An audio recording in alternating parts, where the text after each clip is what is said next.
gentlemen, June 9, and it's about address resolution. So the areas that we are going to go through, we have MAC address, IP, then ARP, resolution protocol, and neighbor discovery.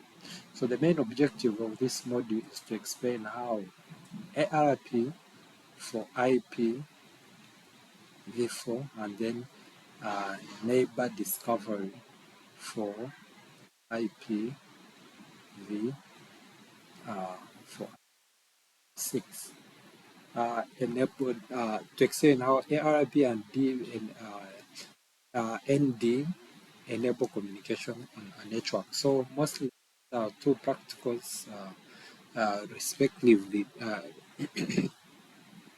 that are used to map the known IP address to an unknown MAC address. So in most of the cases, the MAC address of the devices that are not known. So layer 2 device or switch, or even the end device, the end devices, they use those two protocols. They use those two protocols to exchange the MAC addresses. So the MAC and then the IP address. So destination on the same network. So still, as we are saying, that ARP and neighbor discovery, they are used to map an unknown, to map IP address to MAC address. So the MAC address, that is actually the two, the IP address and then the MAC address. These addresses are for destination, not to the source. Because ideally, when the source is trying to send a frame or send a communication, then its IP address and MAC address it's known. But where the message or where the frame is being sent, that is the IP address, it is known, but the MAC address, in most cases, not known in the first place.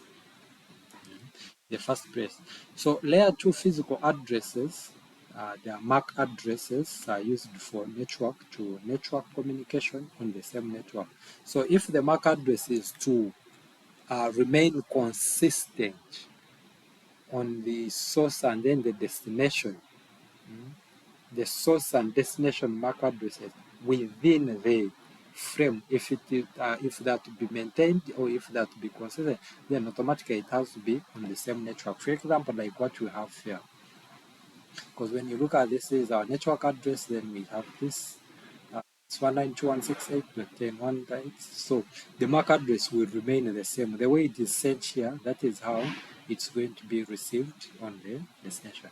But if it's on a different network, then automatically, every time a layer 3 device receives a frame, then automatically the MAC addresses within the received frame, they are going to be replaced. So layer 3 addresses, you can call them logical addresses, still it's IP address. So used to send packets from source to the destination, from source and then to the destination device. So the layer 3 addresses, for them, they do not change. Even if a frame is to pass through 1,000 devices, the IP address does not change. So layer 2 addresses are used to deliver frame from one network interface card on the same network. I've already explained that. So if the destination IP address is on the same, if a destination IP address is on the same network, then the destination MAC address will be that of the device. So still I explained that in the pillar. So when it comes,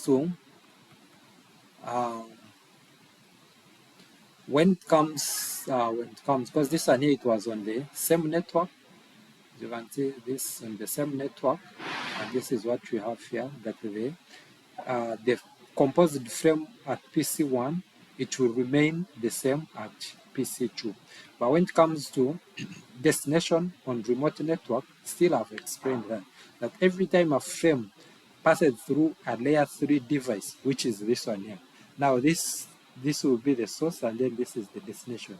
They are going to be, because this device, it's going to do what we call the encapsulation and then encapsulation again. So in the process of the encapsulating the frame again, now these two, they are going to be replaced with, now this will be the source and then the destination. Still we have other two. Other two, it's going to do the same by replacing these two and then replaces with. So by the time PC2 receives this frame, the source MAC address will be E. This is the destination, will be, I'm saying 55, it will be 5555, which is this. So this will be the destination MAC address, and then the source MAC address, it's going to be. So it keeps on, every time a frame passes through or is received by a layer 3 device, then that layer 3 device, its response, it's responsible checking, passing the the best path, and then forwards it to the other destination. So here we have packet tracer identifying MAC address and then IP address. So in this packet tracer, you complete the following objectives. Gather protocol data unit information from local network communication. Still, you can gather protocol data units from units information from remote network. So on the same network and then the remote network. So we have ARP. ARP, it stands for Address Resolution Protocol. So this is address resolution, and then this is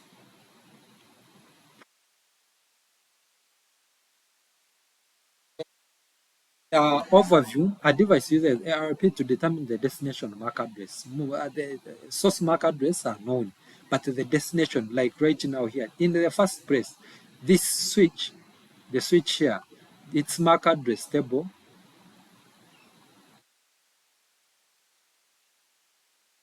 is empty. So the MAC address table, it has to be populated. So every time a device tries to communicate through the switch, then its MAC address, it's going to be captured. This is MAC 1, and then the port, it's going to be also captured. Let me also put 1.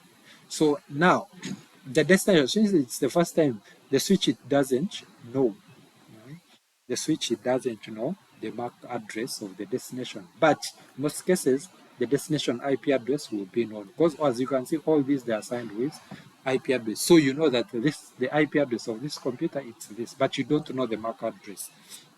So the ARP, it's going to help that you know the IP address, but the MAC address is not known. So this switch, what it's going to do, just to populate, to flood. And then every switch, once it receives, it's going to compare what's the MAC address. It's going to, what's the destination MAC address. Now that all ports they have received, it's a broadcast, meaning that it's a valid IP address, a valid MAC address, because it's broadcast meant to all computers. And then after that, it will allow, or it's going to send the frame, or now, because now if the MAC address is the frame header is stripped off, then you remain with the packet. So the packet is going to be moved to the network layer, and then once it reaches the network layer, is going to compare what's the destination IP address in the packet header. Is the IP address in the packet header the same as the IP address assigned on this interface? So this is our package. It has the source IP address, destination IP address. In the frame here, before, we had source, MAC address, and then destination, MAC address. So the destination was broadcast for everyone. So it will accept and then strips off this header, the frame header, and then you remain with packet header. So this is the packet header. So in the packet header, we have destination IP and then source IP. So the destination IP address, it's going to be compared with the IP address assigned. So in case, let's say the IP address assigned, if the IP address assigned matches the IP address in the packet, then it means that that is the targeted device. But remember, the message that was sent, it's not the exact message that is intended to be sent. This message that was sent on the network is just a address resolution. It's address resolution packet. Eh? It's trying to resolve the address to make the exact a real address. So now, if it's for proving address, and now this one here, they have proved that the MAC that the IP address within the package or within the RP package matches matches the IP address on the network interface card on this computer, then it's this computer to reply back. These other ones, they will not reply back. And once this one replies back, it will be the source. It will be the source. And every time the source MAC address device tries to communicate through the switch, its MAC address, it's going to be captured, and then the port where it's connected. Once it replies back, then still, now, because this is 3, now it means that MAC address 3 is going to be also captured. Now the address, the two addresses are known. And then from there, the end device can actually communicate or send what we call unicast packets, unicast frames onto the designated destination. So ARP provides two basic functions: resolving IP address to MAC address. That the IP address is known, but the MAC address is not known. So the method is that. Then maintaining ARP table of IPv4 to MAC address sampling. So this table here, it is always at the end device, because a switch, it cannot capture the IP address and then the MAC address. It only captures MAC addresses. So, but when it comes to a PC here, it has the table that captures both the IP v4 address together with the MAC addresses. So at the switch, it's on a MAC address table that captures MAC address and then the ports where the devices are connected. So to send a frame, the device will search ARP table to send a frame. I think I've explained ARP table, then for destination IP address, and then the corresponding MAC address. If the packet's destination IP address is on the same network, then the device will search ARP table for the destination IP address, the exact, that if it's on the same network, then the PC here, it will just try to search its ARP table for the destination IP address because they're on the same. If the destination IP address is on a different network, the device will search its address table, ARP table, for IP address of the default gateway. So if there is another, let me assume that this is the router, and then this is another network. So here we have the other computers. On the same network, it will just search the IP address of the exact destination device. But if it is on a different network, then the device, it will search for ARP table for the IP address of the default gateway. Now the default gateway of this network, it is this. For this other network, it's this. So it will find the default, try to look for default gateway so that it can find the way on how to exit. If the destination locates the IP address, its corresponding MAC address is used as the destination MAC address in the frame. So if the device locates the IP address, then automatically the MAC address that corresponds with that address, it's the one that is going to use as destination MAC address. If there is no ARP table entry is formed, then the device, it will have to send the ARP request. And ARP request, it will always send in form of broadcast, whereby all the devices on that network, on that LAN, they will have to receive a request and then process the request. So this is the video that will cover ARP request for MAC address. We have another one that will cover ARP reply. So it's a request, all of them they will receive, but one has to reply the request, not all of them that they will have to reply. And the only one to reply, it's that whereby the MAC, the IP, where the IP addresses in the packet match or will be matching the IP address in the on the network interface card or assigned on the network interface card. So it's the one that replies, meaning that it's the target, and then after replying immediately, its MAC address, it is captured. So there is a video, this will cover how ARP request will provide a host the MAC address of the default gateway. Removing entries from ARP table. So these ARP table are not permanent. So ARP entries, they are not permanent in ARP table.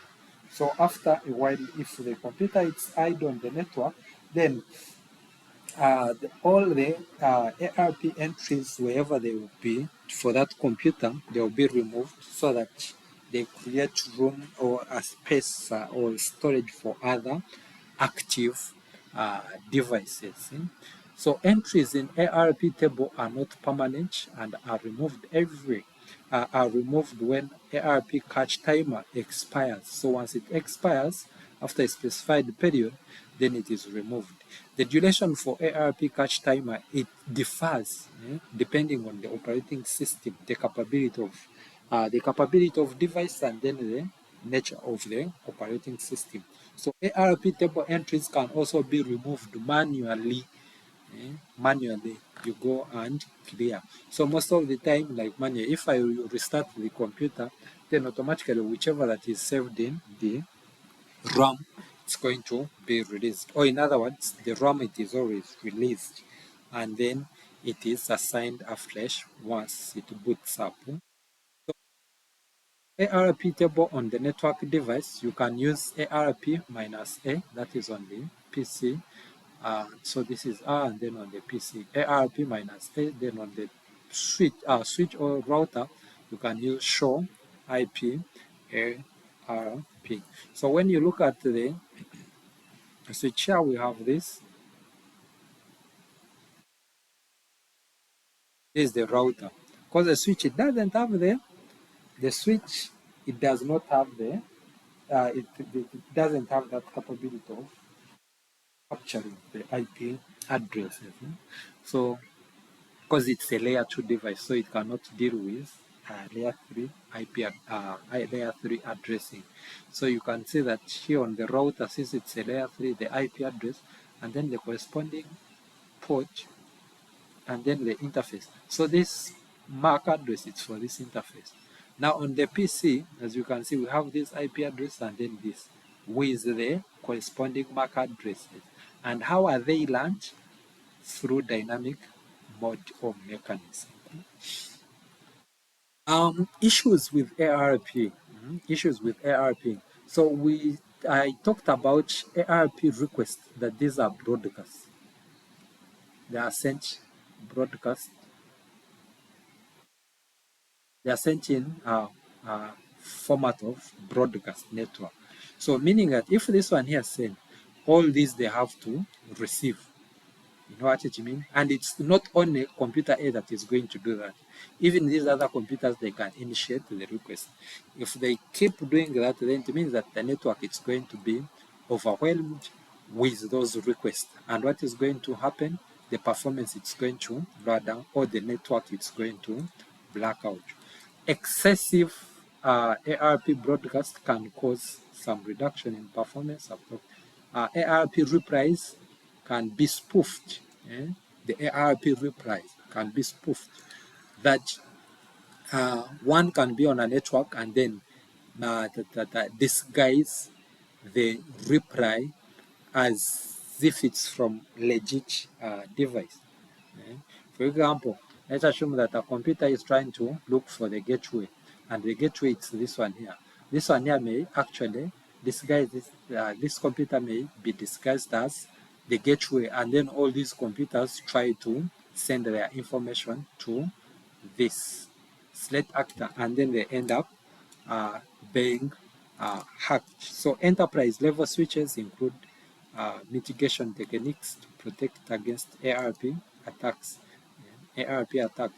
So still in semester 2, I will show you how to mitigate, how to prevent ARP attacks.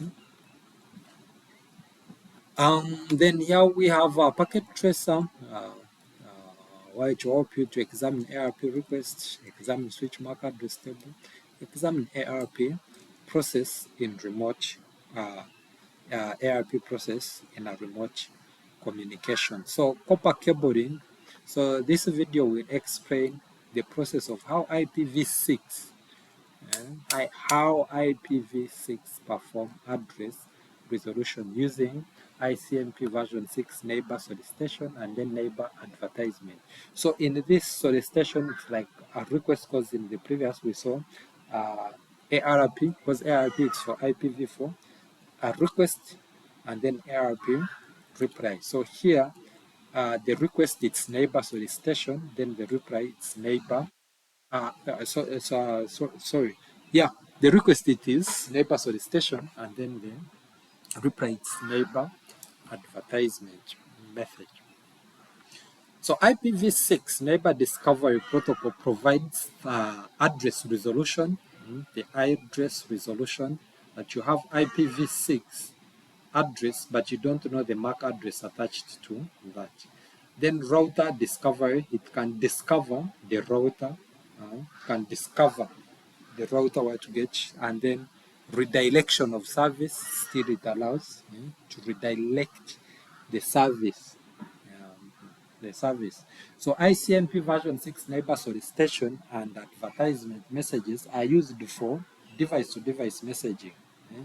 Solicitation and then advertisement. It's just method.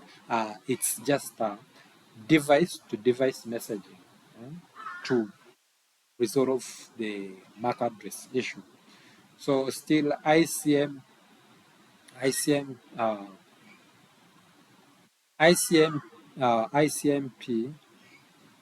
version 6 router, because here it was neighbor, it's for neighbors, like PC to PC.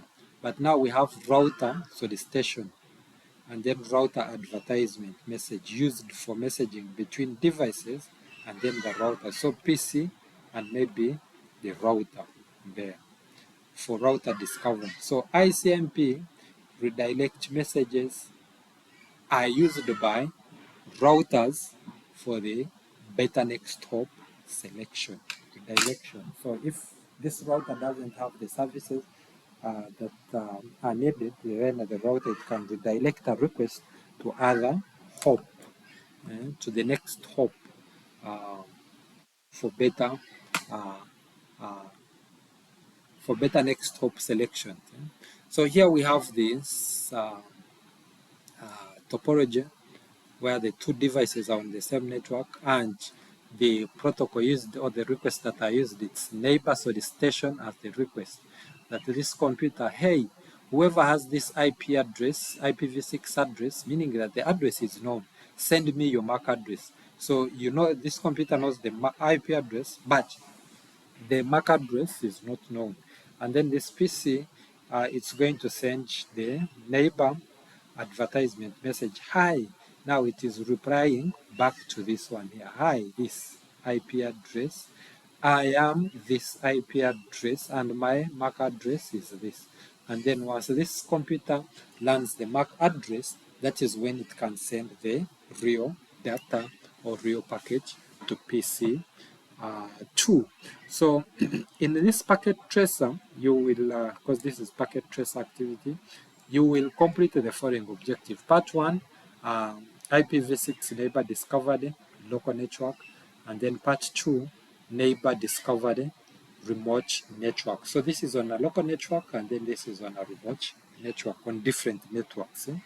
And that marks the end of the chapter.